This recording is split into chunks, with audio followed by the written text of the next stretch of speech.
Bring the press So in. you could let them come in, please. Bring the press in. Great Bring the job. press in. Great, thank you for the tour. That's something.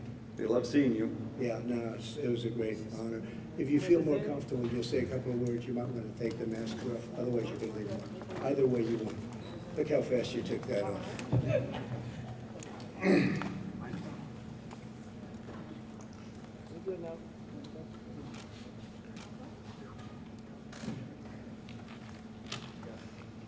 Well, thank you very much, everybody, for being here. We took a really incredible tour. And law enforcement has just done such a great job working with the National Guard and working with a lot of people, but we're here to show our support for Kenosha and Wisconsin. The state of Wisconsin's been very good to me. I love the people. We've done a lot for the state, and we will continue to do a lot for the state. We're all in this together, and this was an example of what can happen when you do it right. I'm pleased to be joined today by Attorney General Bill Barr, who's doing really a fantastic job. And Bill, thank you very much for being here. Secretary Chad Wolf. Chad? Chad, thank you. Ron Johnson, Senator Ron Johnson, who's outstanding, I have to tell you, so respected within the beautiful halls of Congress. And I appreciate the great job you do, Ron. I hope the people of Wisconsin appreciate how good a senator is. Do they have any idea? Do they know how good he is? I think they do. You're never going to get not elected, Ron, or I'll be very unhappy. One of the best. And also a young congressman that's been a warrior, true warrior. He's been a fighter not only for some other very good causes, but for this cause, because he was the first one to call me and say, we have a problem. And Brian, I want to thank you, Brian Stile, Congressman, and you have your first re-election, and I think you're going to win it big. I hope you do. You deserve to. Also, my former Chief of Staff, where's Reince? Reince, where is my Reince? Reince Priebus, which shows that I definitely like this state, because you are a very proud citizen of right here. You're still here. You never left, did you? Huh? You never would leave. You've done a great job. Thank you very much, Reince. Kenosha has been ravaged by anti-police and anti-American riots. They have been hit so hard, and we were able to get involved. David Beth and Daniel Miskinis, who I've been watching a lot on television. Now today I got to know them both very well, and they have done an incredible job, and you're going to say a few words in a couple of minutes, and we would appreciate it. Also, Zach Rodriguez, Supervisor, Kenosha County. Zach, thank you very much, Zach. Good job. You had a rough 3 days, but then it got well brought into back in where you wanted it, just where you wanted it.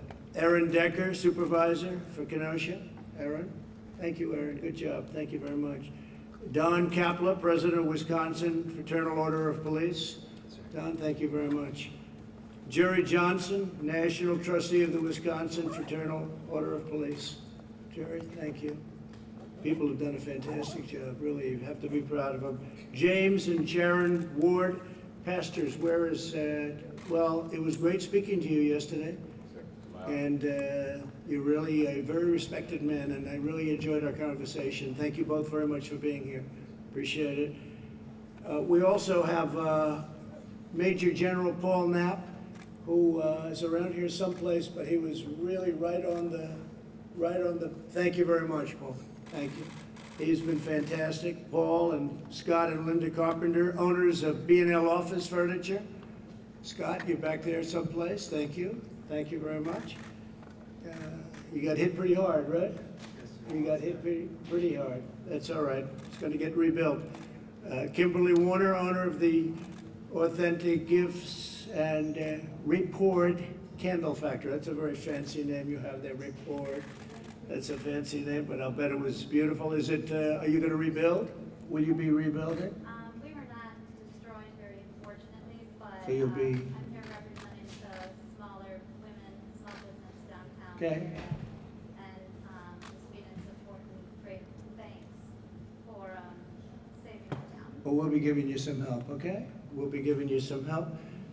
John Rhodes III, owner of Rhodes Camera Shop. Now, I was there, and that was 109 years, and you want to say a couple of words? Would you like to? I'd say Where is he? This side. Oh, okay. Good. John, stand up, please. 109 years? 109 years. Thank you again for coming. Thank you for sending the National Guard, again, the police, the sheriff's department, did an awesome job, as well as the fire department. Kept up as good as they could. So I thank them all. And we're going to help you. That's a very, very complete rebuild we're talking about down there. That's incredible. If they would have responded to the first call, it would have been a little different story. But they did respond, which is better than some governors, frankly. And once they responded, and once we took, control of it, things went really well. You just met some very talented people outside, and I think you're going to have clear sailing. But we're going to try giving you a hand. Your insurance company, you're insured, right? Yes, sir. And so they're helping and they're being responsible. So far, everything. You'll let me know. You'll let me know. You gotta let me know at the end. And Ricky Talapietra.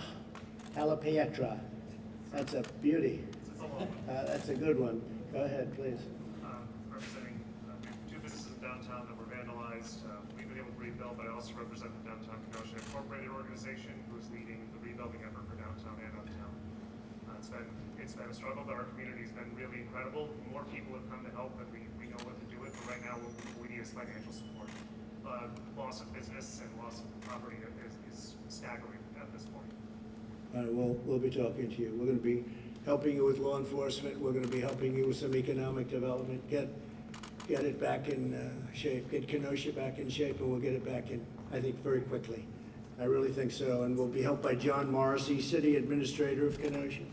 John, thank you very much, John. You have your work cut out for the next little while, but you'll be fine. I think we do. You're going to be in great shape. And Samantha Kirkman, State Representative, District 61. Thank you very much. Congratulations on doing a really great job.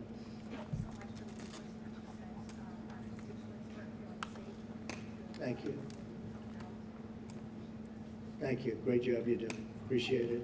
And Vanguard, State Senator, District 21, highly respected person, actually. Thank you very much. Thank you very much. Great I job. just want to say thank you so much for your rapid response, and the fact that you're coming to a small city in the United States, and just saying that that's as important as every other city, and the fact that we did get things under control. This guard has been phenomenal. Our law enforcement people have been working together. We usually work pretty well together in southeastern Wisconsin. Yeah. But this really helps, and Ryan's has a lot to do with that, too. You can tell because you Good. work with it. So thank you so much. You're in our prayer. Thank you. And your reputation's a great one, so thank you very much. And also, this area is a special area. We can't let that happen to this area, so we got here quickly and did the job. Violent mobs demolished or damaged at least 25 businesses, burned down public buildings, and threw bricks at police officers, which your police officers won't stand for, and they didn't stand for it. These are not acts of peaceful protest, but really domestic terror. My administration coordinated with the state and local authorities to very, very swiftly deploy the National Guard, surge federal law enforcement to Kenosha and stop the violence. And I strongly support the use of the National Guard in other cities, and the same thing would be happening if we did that. You'd have the same thing happen in Portland, and it would happen very quickly. It would all be over very, very quickly. And I just want to thank the two of you for acting so strongly and so bravely and getting it done, and the coordination has been fantastic. You still need that coordination no matter how many people you send in. I just came from a visit of one of the businesses that was burned down, B&L Furniture, and the great 109-year-old camera shop, which I really respect because that was had a reputation far beyond the state even, and it's terrible to see. Several other business owners, they're joining us, and we have some in the back also. To stop the political violence, we must also confront the radical ideology that includes this violence. Reckless far-left politicians continue to push the destructive message that our nation and our law enforcement are oppressive or racist. They'll throw out any word that comes to them. Actually, we must give far greater support to our law enforcement. It's all about giving them additional support. These are great people. These are great, great people. These are brave people. They're fighting to save people that they never met before in many cases. And they're incredible. We must really be thankful that we have them. and we have to help them do their jobs. We can't be threatening them with their pensions are going to be taken away, their jobs going to be taken away, everything's going to be taken away. They're going to be living a bad life if they utter an incorrect word. You can't do it. We have to have our law enforcement. We cherish our law enforcement. We wouldn't be here without our law enforcement. Even me, I'm here today. I feel so safe. And you went through hell just a few days ago, but I feel so safe. I better be safe. Huh? I better be safe. But we're all safe, and we're safe because of law enforcement. And we honor you, and I will say this, we have to condemn the dangerous anti-police rhetoric. It's getting more and more. It's very unfair. You have some bad apples, we all know that, and those will be taken care of through the system, and nobody's going to be easy on them either. And you have people that choke. They're under tremendous, I said it yesterday, I said it last night, they're under tremendous pressure. And they may be there for 15 years and have a spotless record, and all of a sudden they're faced with a decision. They have a quarter of a second to make a decision. And if they make a wrong decision, one way or the other, they're either dead or they're in big trouble. And people have to understand that. They choke sometimes. And it's a very tough situation, right? It's a very tough, then people call them bad and horrible, and they made a bad decision. But if you think of it, when they have, and I know you practice this all the time, where you give people literally a quarter of a second to make a decision. And a lot of them can't make that right decision. It's a very tough thing to do. The vast and overwhelming majority of police officers are honorable, courageous, and devoted public servants. They're incredible. Yet many politicians ignore their sacrifice and ignore the African American, Hispanic American victims. We have people, there was love on the streets, I can tell you, of Wisconsin when we were coming in. There was love on the streets, and so many African Americans, Hispanic Americans, I can see waving past her. It was so beautiful to see. They want to have safety. They want to have safety. You look at, I'm not a huge believer in polls, obviously, but you look at polls with its 87% want to have great police. They want to have strong police. They want to have safety. They're the ones that are most affected by tragedies like you'll see going around. When these allegations of police wrongdoing, and when you see that they have made allegations, they must be fully and fairly investigated, and that's what we're doing. Bill Barr's done a fantastic job in that respect, and we fully understand that, because you do have problems the other way, but they're very few. You know, the sad thing is you can do 10,000 great jobs as a policeman or a policewoman. You can do an incredible job for years, and then you have one bad apple or something happens that's bad. And that's the nightly news for 3 weeks. That's all they talk about. They don't talk about the thousands and thousands of good jobs, the lives that you save, they never talk about. So I'm committed to helping Kenosha rebuild. We all are. We will provide $1 million to the Kenosha law enforcement so that you have some extra money to go out and do what you have to do. You took it was a rough week, to put it mildly, and you've done it incredibly well. I'm also providing nearly $4 million to support these small businesses that I talked about today that got burned up, burned down. And we're going to be providing over $42 million to support public safety statewide, including direct support for law enforcement and funding for additional prosecutors to punish criminals and resources to provide services to victims of crime. And that was Bill Barr wanted that money put in.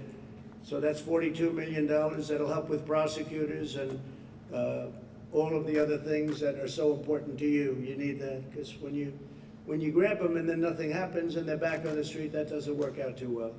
My administration is restoring public safety. We're hiring more police, surging tough-on-crime federal prosecutors, increasing penalties for assaulting law enforcement, and for dismantling Antifa. They don't want to mention the word Antifa. Nobody mentions it. This is a bad group of people. Very, very bad, very dangerous group of people. And we are doing a big number on Antifa. They're bad. Earlier this year, we announced Operation Legend to surge federal law enforcement to high crime neighborhoods. It is a thing that has really worked out amazingly well, Bill, but it's really really understated in a sense. We've already conducted more than 1,000 arrests in our first month in Chicago. We went to Chicago very recently. Obviously, that's been a disaster, Chicago, total disaster, with, again, radical left Democrat, and we just have to it's all Democrat. Everything's Democrat.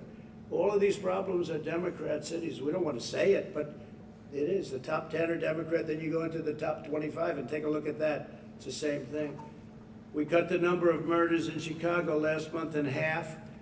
Still way too many, but Operation Legend was very, very, very successful. Now it's just really getting going, but they cut it in half and just at its very early stage. This is in sharp contrast to those who want to slash police funding, oppose using the National Guard, and want to hire radical judges and prosecutors who will release rioters, looters, and criminals. We have that in Portland, where the prosecutors don't want to do anything. You can catch somebody doing the worst crime and they don't want to do anything. So we're very, very upset about that. So we're not going to cut police funding. If you look at what they want to do, they want to cut police funding. We want to increase police funding substantially. They want to end cash bail, which has been a killer for New York. If you look at what's happening in New York, they allowed thousands of people out of jail in New York, and they're walking around and they're causing nothing but problems. So who would not know that? You don't have to know anything about policing. I'm not a policeman, but I would know that if you let these people out, many of them are going to cause tremendous problems. So they want to end cash bail, incentivize prison closures. They want to close the prison so that you can't hold anybody. Reimagine public safety, end immigration enforcement, resume catch and release at the border. As Chad will tell you, we've had tremendous success on the border. We're up to over 300 miles of border wall, and we're having the best year we've ever had in the border. People are coming in, but they only come in legally, or for the most part, they only come in illegally. The wall will be finished very shortly. It's had a tremendous impact. So, and the other thing, we want to appoint Supreme Court justices and judges. We'll be up to almost 300 judges by the end of the term, and 2 Supreme Court justices. And so we have a lot of things to do. We have a lot of great things to do, but it's an honor to be in your neighborhood. It's an honor to be in your great state, Wisconsin, and we're here for you all the way. Some people thought it would be a good thing for me to come, a bad thing. I just wanted to come. I really came today to thank law enforcement and to just really that what you've done has been incredible. It's been really inspiring because you see it happening all over, and it just never seems to end. And it never seems to end because it's almost as though they don't want it to end, because you ended it really fast. And Congressman, I want to thank you for the job you did. You were the first call, and I want to thank you very much, Brian. Great, really great job. With that, I'd like to introduce Bill Barr, Attorney General of the United States. Say a few words. Thank you. Thank you, Mr. President. As most of you know, whenever there is an officer-involved shooting in our country, it's reviewed by local authorities to ensure that it was reasonable force. And when there are questions raised about it, the federal government, also the Justice Department, also reviews it. And like all procedures and processes in our country, we do it under due process. And we try to reach a dispassionate, reasoned decision based on an analysis of the situation. We do not allow judgments to be reached because of mob violence. We do not have mob violence in this country make our decisions over the fate of individuals when their actions are challenged. And when the shooting occurred here in Kenosha, under the direction of the President, we told the DOD, the Defense Department, to get ready some National Guard units in case they were needed to help here. And from several states volunteered to supply National Guard if they were needed. And the President directed me to assemble a group of federal law enforcement that could be dispatched here, which we did, and staged them in Chicago. And we were picking up information that these violent instigators were coming to Kenosha. They were coming from California, Washington State, a lot from Chicago, and they were coming up to Kenosha. So we expected matters to get worse. The violence that erupted shortly after the shooting is simply not a legitimate response to a police shooting. And the looting and the arson were unacceptable.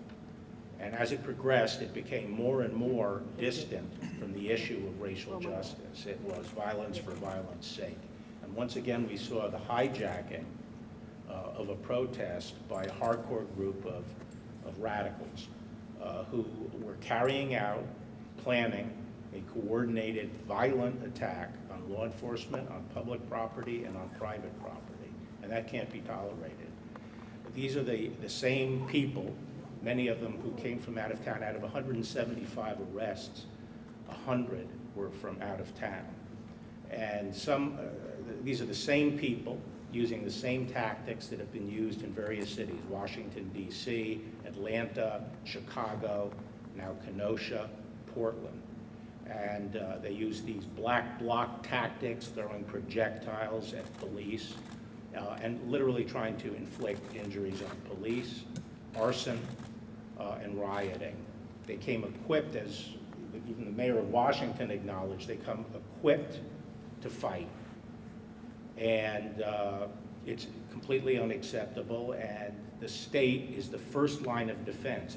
If local leaders are committed to keeping the public safe, it can be done.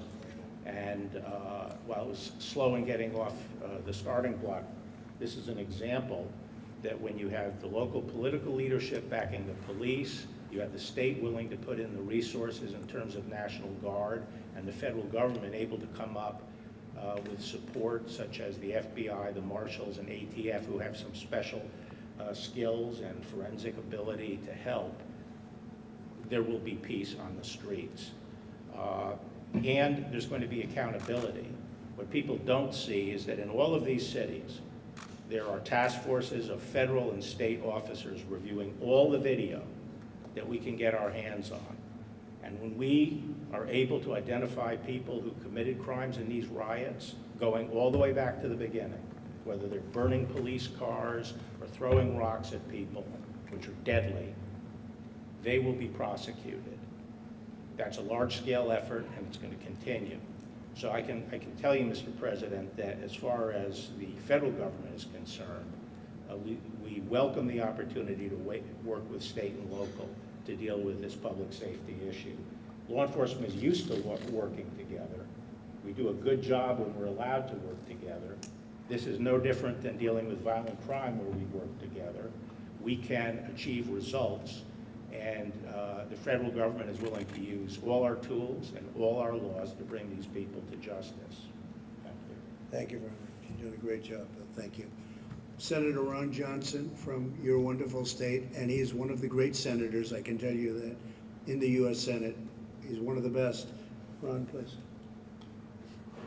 There's no doubt what you've been talking about in terms of the decisiveness, the resolve, the surging of resources. I think 44 different counties sent representatives from different sheriff departments that really helped stop the rioting and bring peace to the streets.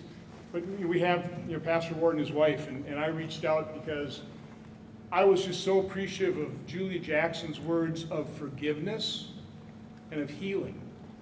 And so you combine the proper role of law enforcement, the support for law enforcement, with people that also want to end the violence, that are willing to forgive and are willing to offer those words of healing. So I thought that was very powerful. I was really appreciative of, and Mrs. Ward, thanks for talking to me, and then, Pastor Ward, thanks for calling me back. That's also incredibly important. Is here in Wisconsin, a little bit of a side, but Charles Krauthammer once gave a speech here and he said, "You always hear Minnesota nice. I say Wisconsin even nicer." And that's true. I mean, we are nice people. We have common sense. We all share the same goal. We all want a safe, a prosperous, but secure Kenosha, Wisconsin, America. So we really do share the same goal. So as important, and it's so important to support law enforcement.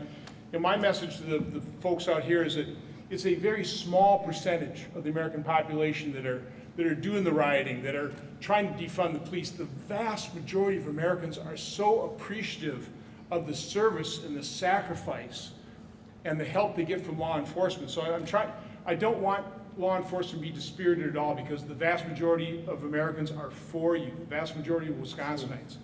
But at the same time, it takes American citizens to offer those words of forgiveness and try and attain that type of unity and healing. So again, Mr. President, I thank you for coming here, for coming here to thank law enforcement, to support law enforcement, but also coming here just to support the citizens of Kenosha and Wisconsin as we rebuild, as we recover from something that the vast majority of people abhor and do not support. Thank you very much, Ron. Appreciate it. Congressman, please, Brian Style. Mr. President, I appreciate you being here. As events spiraled out of control, people started calling me.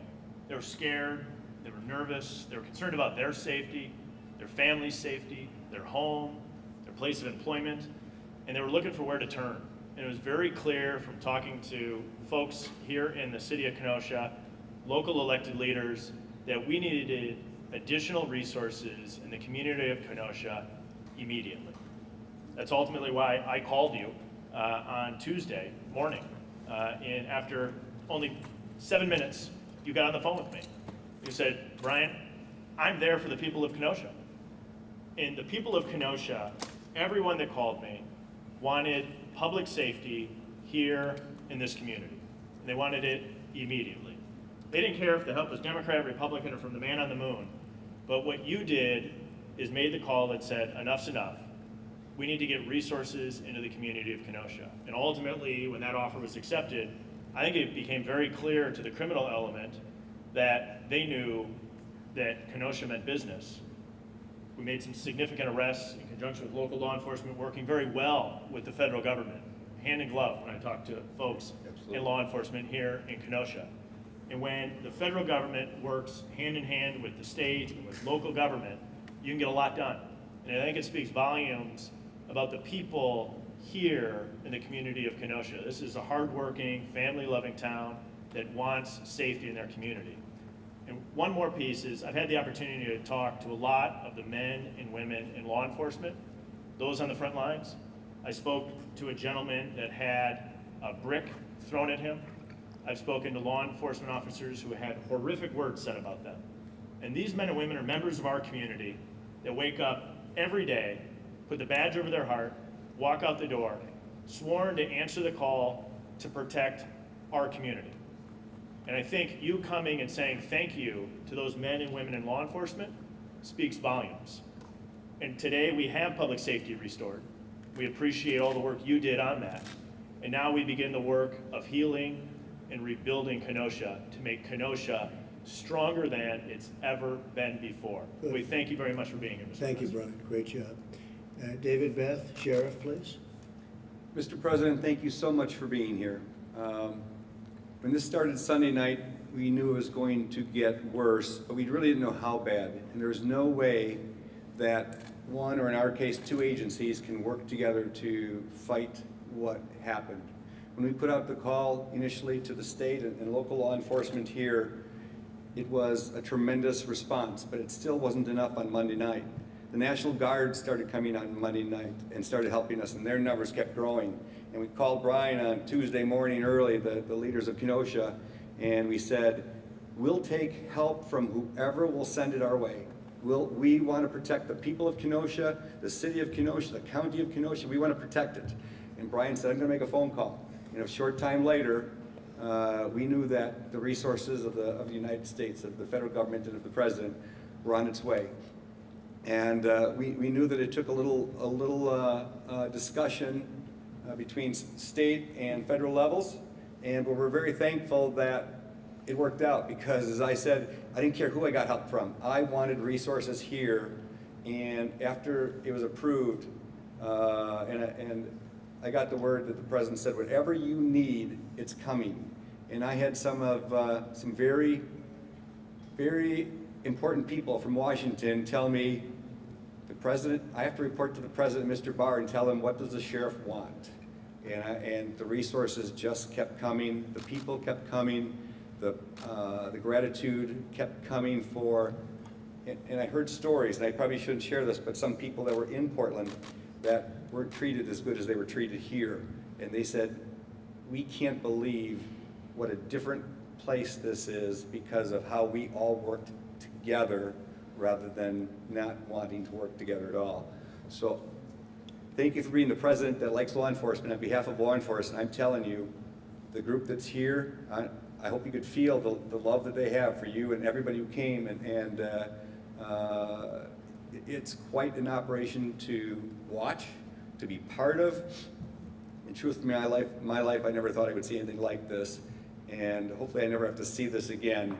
But the resources that in this case, the federal government that you provided, and Mr. Barr and Mr. Johnson and the people here, it's unbelievable what we have here right now, and it's all to protect the people of Kenosha, and I'll take any help I can get, and I thank you for it. Thank you, Sheriff. I'll tell you, you've done a great job. And, you know, just if they're watching Portland or Chicago or New York or any one of other cities that we're talking about, but Portland probably would be so easy. Maybe that would be the first one, because I see it every night. It's on the news. It's burning.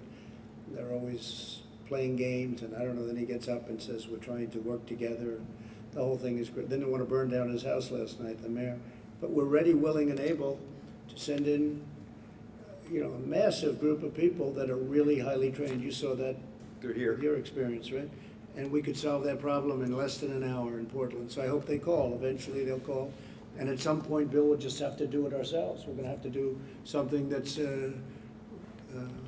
that I think the people will be extremely happy with. Maybe the mayor won't, and maybe the governor won't, but I don't know if they know what they're doing. I just so sad to watch it happen. But here you acted and acted appropriately. Please, Daniel, go ahead. Mr. President, first of all, thank you for the support. Thank you for coming to what is small town America. Kenosha is 100,000 people. By national standards, we're still small. But what you also have here is a reaction to, is an attack on small town America. The tactics that are being used across this nation to attack law enforcement are warfare type tactics. And we still use restraint and function within our rules. So those two together, there's not a tit for a tat. Those aren't equal.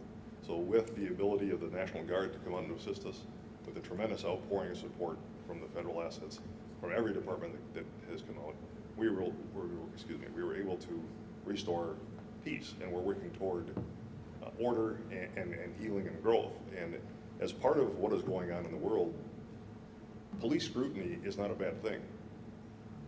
Police, or attacks on the police, and the things that are happening that lead to riots, that's not about police scrutiny. That's not about anything else. Those are legitimate attacks. So what worked for us was we certainly had a unified command. We had a unified mission that normally takes some time to build, but instantly, between myself and the sheriff and the local leaders, the city administration, county, we pulled together.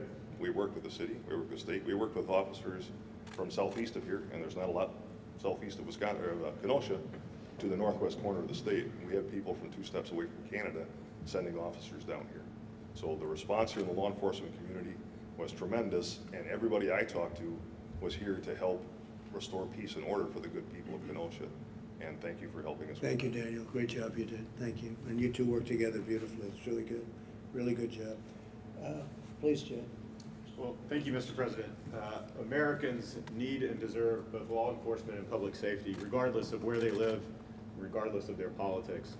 The decrease in violence that we've seen here in Kenosha over the last several days is really just a prime example of how federal, state, and local law enforcement can work together. It's really a model that we can replicate elsewhere, Portland and other cities across the country. And this administration, Mr. President, you've been very clear. If cities need help, they need assistance, if they need resources and capabilities beyond their reach, all they have to do is call law enforcement, the federal government, and we will be there.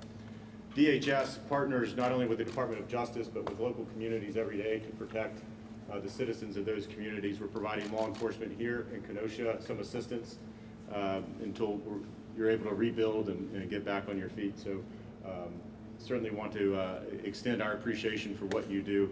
And let me just say, the attacks on law enforcement recently, I've been very vocal about that, are very disgusting. We need to thank our men and women of law enforcement. They put on a badge and a uniform every day. They're attacked every day for simply wearing that uniform and doing their job. So Again, on behalf of the 240,000 men and women of the department, I want to say thank you to the local law enforcement for doing your job and protecting your communities. Thank you. Really nice, thank you. Pastors, would you like to say a prayer? Yes, sir. I'd love to have that because you are so highly thought of in the area. So please, James, share. Sure. Mr. Pray. Please. Father, we come to you in the name of our Lord Jesus Christ, and we thank you for this time that you divinely ordained. Father, we ask you to forgive us all where we've strayed from your ways and where we've not acknowledged your word. And we ask that you would continue to cause this nation to be one nation under God, that you alone are the one who can make us indivisible. And by being indivisible, there will be liberty and justice for all.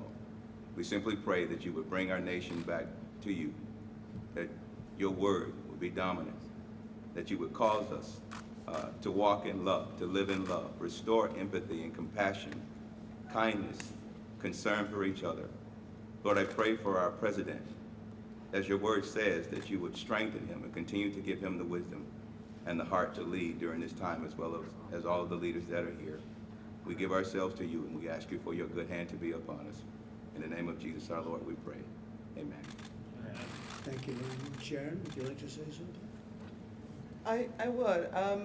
I think I'm here, first of all, representing intercessors and people that are praying. Just really, I think we need to mobilize people of prayer to pray for this country. And also, I think it's important to have Black people at the table to help, solve the problem. And also, I think James and I, our prayers that we're able to work to really bring about a change. I think there's a lot of great change that's been mentioned here of how law enforcement has quickly solved the problem of the crime in the street, but I think this is a good opportunity for us to really solve the problem in the nation. And I think James and I could help with that. So. That's really well put. Yes, James? And Mr. President, if I may add, being the only pastors in the room, if I could maybe just share a little bit from a different perspective that I think would bring balance. I have a great friend who is Chief Tony Scarpelli, the chief of police in the town where our church is. Right. And I talk about the partnership between pastors and police, and I often tell Tony that if we can do our job well, it will make his job easier.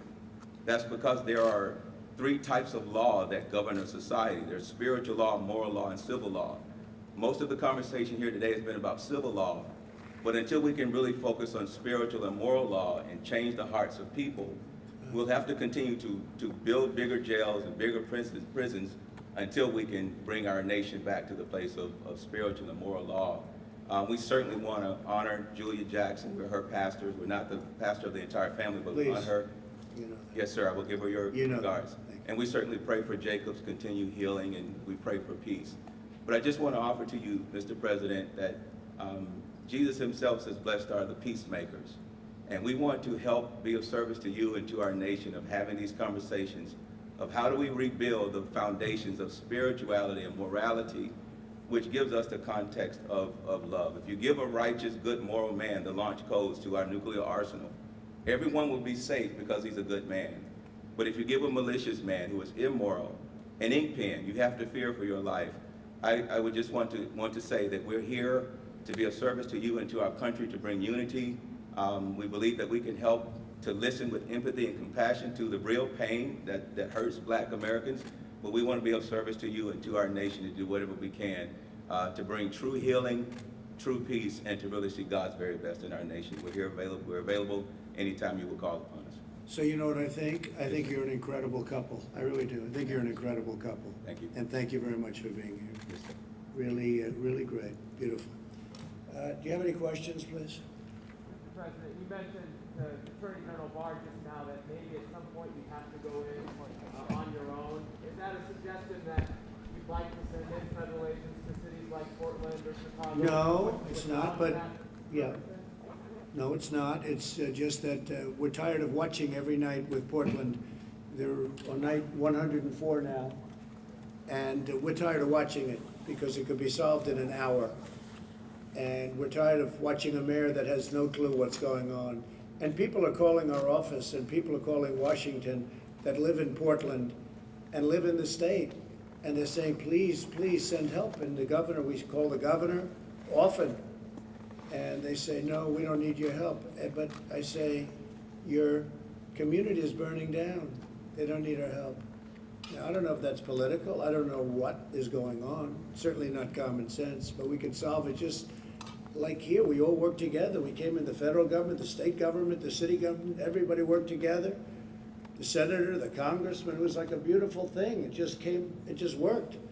And it was done almost instantly. People were amazed. And as you probably will have to report, maybe people are surprised, there's been zero problem in terms of your safety, our safety.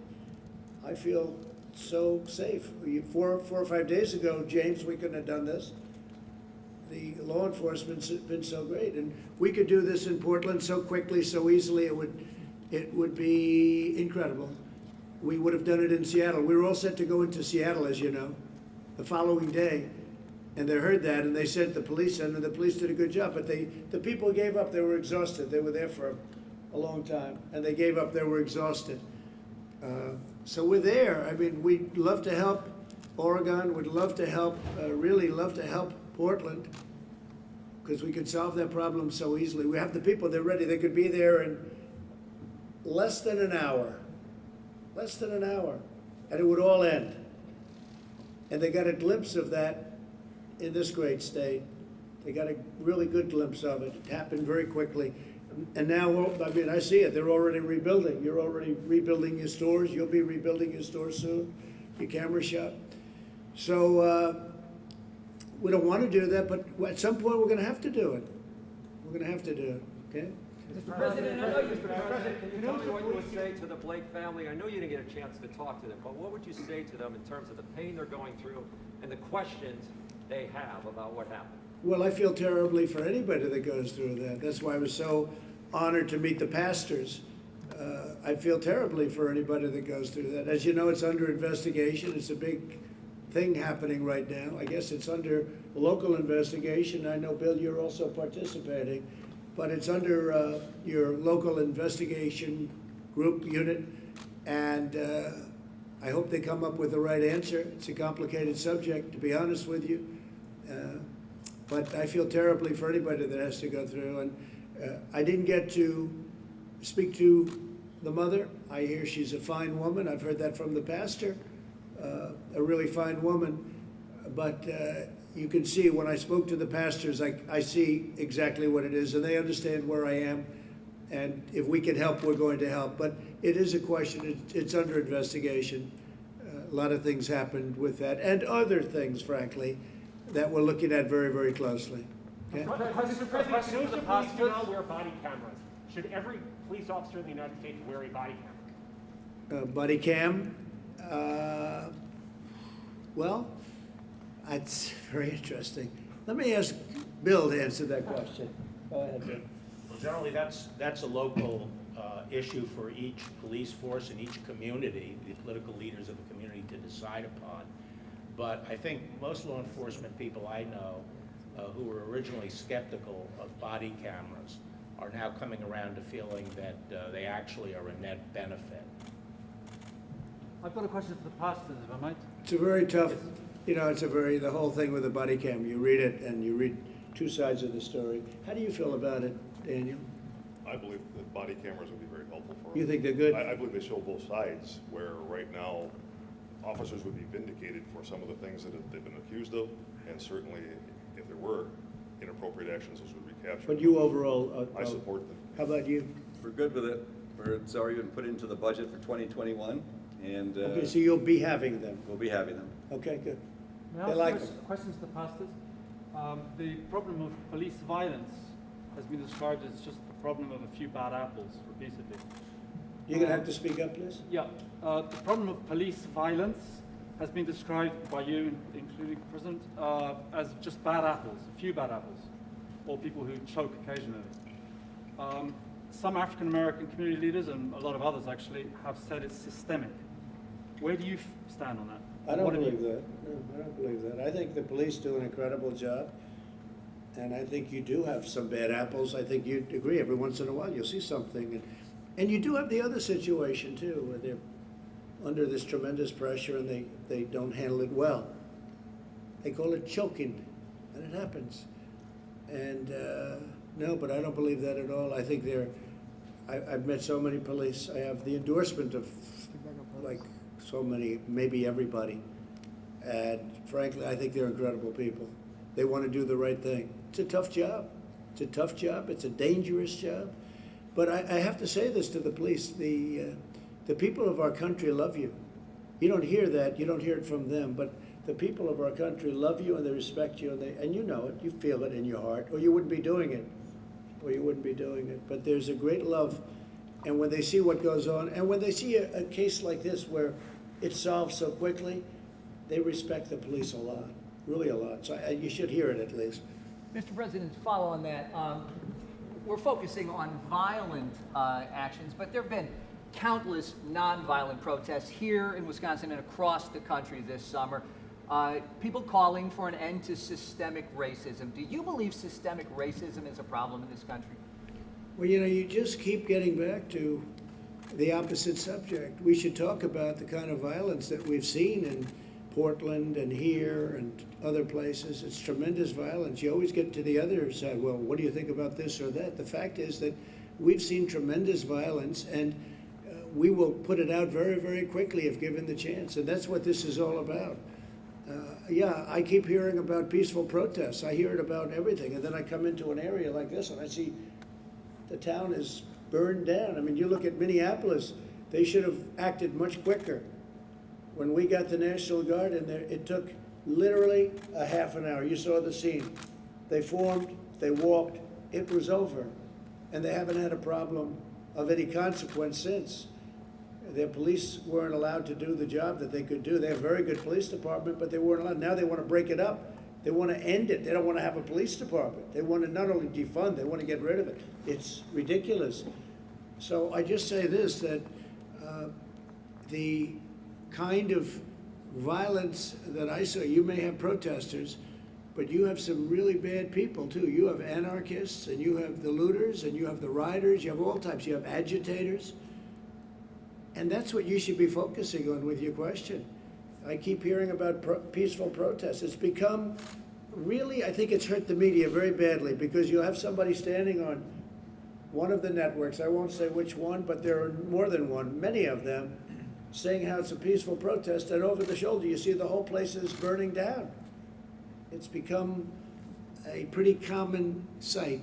So I don't view the peaceful protest. I think peaceful protesting is fantastic. I think it's great.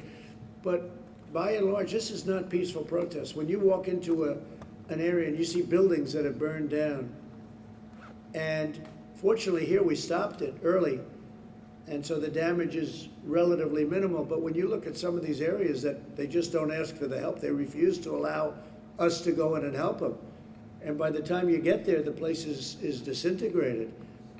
And then they say it was a peaceful protest. It's not a peaceful protest, and you shouldn't call it a peaceful protest. Okay, one more, please. Could the pastors answer my question? My question was to the pastors. Say it again. The peaceful protests that have happened. You're going to have to speak up, sir. The peaceful protests that have happened, you've acknowledged some of them are peaceful. They're calling for structural change. Mr. Blake was shot, I think, 7 times in the back. Sure. Do you believe that there is a need for structural change? What is your message? Well, I think people are calling for structural change, and then you could take the people of Kenosha that aren't here and that you won't see and that aren't protesting, but they want change also. They want to see law and order. That's the change they want. They want law and order. They want the police to be police. They want the police to do what they do better than anybody else in the world, and that's what they want too. You don't see them marching and you don't see them on the streets, but what they want is they want great police force. They want people that are going to keep them safe, where their houses aren't broken into, where they're not raped and murdered. That's what they want. And they're protesters too, but they don't walk down the street, up and down the street. So, you know, just the way it is. Just the way it is. So I want to thank you all, and I'll see you back at the plane. Thank you very much. Thank you. Thank you. Great job. Fantastic job. Thank you, everybody. Thank you very much. including Gross, thank you. Thank you, guys. Ready?